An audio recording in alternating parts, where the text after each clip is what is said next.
Canada's Prime Minister Justin Trudeau has said India's decision to revoke diplomatic immunity to 41 Canadian diplomats stationed there was a violation of the Vienna Convention governing diplomacy. He's added that it will make normal life difficult for millions of people in both countries.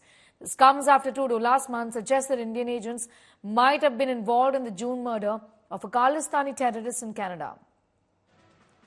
The Indian Foreign Ministry rejected the idea it had violated the Vienna Convention on diplomatic relations. Canada now has just 21 diplomats remaining in India.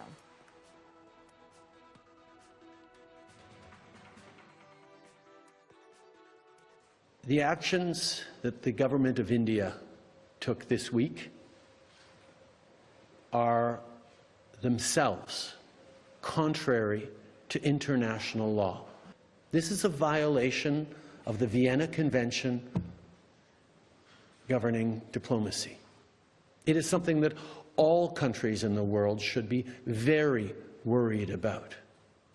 And this is putting aside the allegations we made of a serious violation of international law with the alleged killing of a Canadian citizen on Canadian soil that the Indian government could have been involved in. The Indian government is making it unbelievably difficult for life as usual to continue for millions of people in India and in Canada. Geeta Mohan, Foreign Affairs Editor, is with us for more details on that. This is a huge fallout, and the Prime Minister of Canada, Geeta, mincing no words, saying that the Indian government here is making it really difficult. What has India said in response? Well, the Indian side is very clear that there is no violation of the Vienna Convention and that India has the right to seek parity at a time when India is quite disturbed with the interference of Canada in India's internal matters. Having said that, the parity has led to 3 consulates of the Canadian High Commission shutting down, and the Prime Minister of Canada coming out and saying that it would greatly inconvenience people in India or those in Canada of Indian origin who wish to travel to India more often than not. So there is a huge problem over here between India and Canada, and the diplomatic row only escalating at a time when you see US and UK also coming and reacting. UK, in fact, has also called it a violation of the Vienna Convention, and the US has expressed concern, urging India not to reduce staff. These are countries that also have huge missions and huge diplomatic staff, way more than the Indian side in their respective countries. All right, Geeta, be with us. I'm just going to come back to you in a moment from now for more details on that story. We have more news coming in. This regards to India-Canada diplomatic face-off, and that only is escalating. US and UK react to India versus Canada showdown. UK says don't agree with India's decision. US says India must cooperate with Canada. Storm after 41 Canada diplomats had to leave India. And right now, we have this face-off spilling over in a way that has got US and UK to react. United Kingdom says we don't agree with India's decision. US also says India must cooperate with Canada.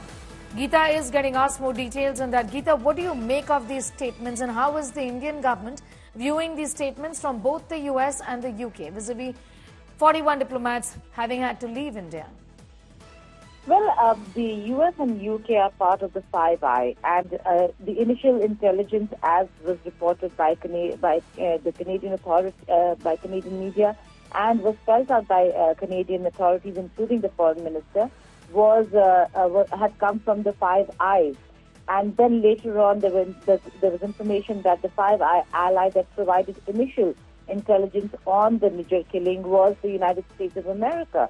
So the US and the UK have been in touch with Canada on the Nijjar killing matter, and while many say that these are the countries that are not siding with Canada, it seems like the statements are quite clear. They've come out. They have urged resolving differences on the issue through diplomatic channels, but we know that Canada and India were in private conversations over the reduction of staff, and Canada insisted that this should not go through. But India stood its ground, saying that if this continues, the interference by Canada in India's internal matters, then India will continue to seek parity. and that parity has led to the Canadian diplomats leaving India, and a strong reaction coming in from the US and UK, where the UK actually says that this unilateral decision is indeed a violation or in contravention of the 1961 Vienna Convention on Diplomatic Relations. And the United States of America has come out and said, expressed concerns about this entire incident, also saying that the